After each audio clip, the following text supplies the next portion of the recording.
दोस्तों नमस्कार, स्वागत है आपका द फायर 24 न्यूज में। मैं हूं सचिन गंगराड़े।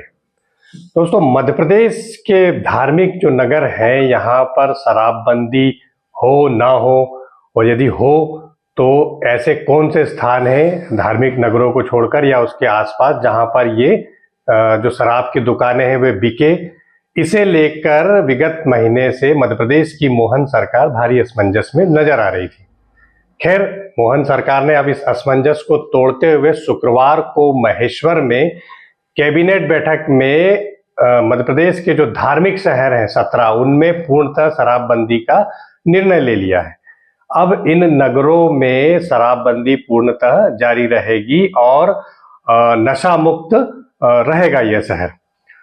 दोस्तों, मोहन सरकार इस फैसले पर लगातार विचार कर रही थी। हम आपको बता दें कि शराबबंदी मध्य प्रदेश में सियासत का भी बड़ा मुद्दा रही है।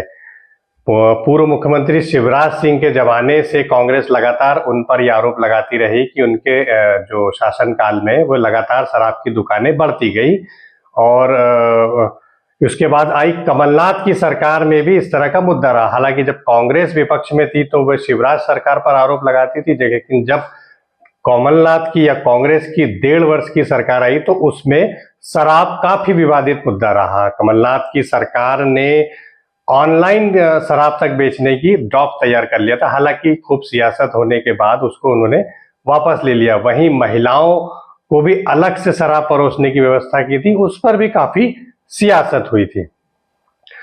उसके बाद शिवराज सरकार जब दोबारा आई कमलनाथ सरकार के बाद, तो शराबबंदी को लेकर के फैसला करने के लिए लगातार दबाव बनता रहा। पूर्व मुख्यमंत्री उमा भारती से लेकर लगातार सरकार पर दबाव बनाती रही। वे खुलेआम शराब की दुकानों पर पहुंचकर वहां पत्थरबाजी भी करती हुई देखी जाती थी। वो लगातार मांग करती रही कि मध्य प्रदेश में शराबबंदी हो। हालांकि शिवराज सरकार ने कुछ समय पहले नर्मदा किनारे कुछ जो शहर थे वहां पर शराबबंदी की, या उनके आसपास जो नर्मदा का तट है वहां पर शराब न बिके, ऐसी व्यवस्थाएं की थी।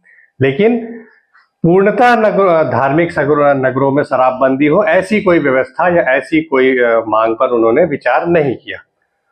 मध्य प्रदेश की जो मौजूदा मोहन सरकार है, इसको लेकर भी काफी समय से ये बातें हो रही थी कि इन धार्मिक शहरों में शराबबंदी हो, और आखिरकार शुक्रवार को मोहन सरकार ने फैसला लेते हुए 17 जो नगर है यहाँ पर शराबबंदी की घोषणा कर दी।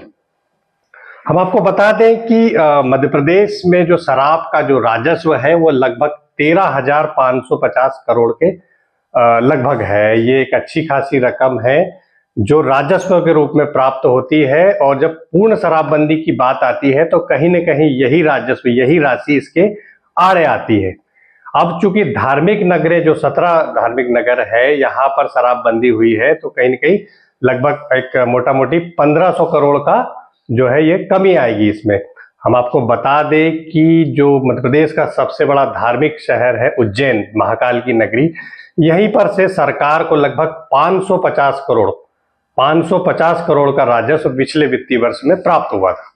एक बात और गौर करने वाली है कि जो सरकारें बात करती है कि शराबबंदी की, लेकिन उज्जैन एक ऐसा शहर रहा जो मौजूदा मुख्यमंत्री मोहन यादव का गृह जिला है, वहां पर भोपाल से ज्यादा शराब की दुकानें खुली हुई थी। हालांकि अब निर्णय हुआ है कि जो भी दुकानें खुली हैं वे अब शिफ्टिंग नहीं होगी, बंद होगी। लेकिन बड़ा सवाल तो यही है कि इतने वर्षों में उज्जैन में लगभग 145, भोपाल में जहां 87 के करीब दुकानें, उज्जैन में 145 के आसपास दुकानें खुल गई थी। अब दोस्तों हम बात करें अपराध की, तो एक एनसीआरबी का रिपोर्ट की माने तो अभी जो रिपोर्ट आई थी उसमें कहा कि जिन राज्यों में शराबबंदी है वहां पर अपराध घटे हैं, और जहां पर शराबबंदी नहीं है वहां पर अपराधों की संख्या में बढ़ोतरी हुई है। मध्य प्रदेश में भी कुछ इस तरह के आरोप लगातार लगते रहे हैं। नशे में रहकर कई अपराधों में बढ़ोतरी हुई है।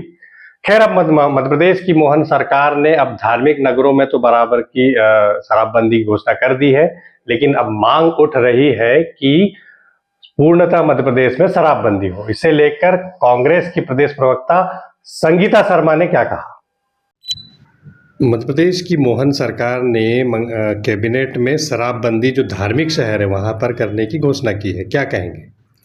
देखिए, मुख्यमंत्री जी से यही जानना चाहते हैं कि कुछ स्थानों पर मतलब 17 स्थानों पर जो है शराबबंदी की है, तो इसका उद्देश्य क्या है? और दूसरा हम ये जानना चाहते हैं कि ये जो शराबबंदी की है, ये पूरे प्रदेश में करना चाहिए थी। आज नशे का शिकार प्रदेश का हर युवा हो रहा है। जिस तरीके से ड्रग का कारोबार मध्य प्रदेश में बढ़ता चला जा रहा है, करोड़ों की ड्रग्स जो है राजधानी भोपाल में पकड़ी जाती है, उसके बाद उस पर कोई कार्रवाई नहीं होती है। आज मध्य प्रदेश का युवा सूखा नशा और ड्रग का शिकार होता चला जा रहा है, उनका भविष्य बर्बाद हो रहा है। उस भविष्य को लेकर मुख्यमंत्री जी ने और उनकी कैबिनेट ने क्या सोचा है, इस पर भी बताएं। साथ ही इस नशे की वजह से अपराध बढ़ रहे हैं। आज देखिए कि महिलाएं सुरक्षित नहीं है, जो अहाते खुले हुए उसके आसपास लोग बैठकर गाड़ियों में शराब का नशा करते हैं, महिलाएं वहां से निकल नहीं पाती है। प्रदेश के अंदर रेप और गैंगरेप की घटनाएं बढ़ती चली जा रही है और उसके पीछे कारण केवल यही है, नशा है। यदि नशा बंदी करना ही थी तो पूरे प्रदेश में करना चाहिए थी। कुछ स्थानों पर कर कर ये क्या बताना चाह रहे हैं?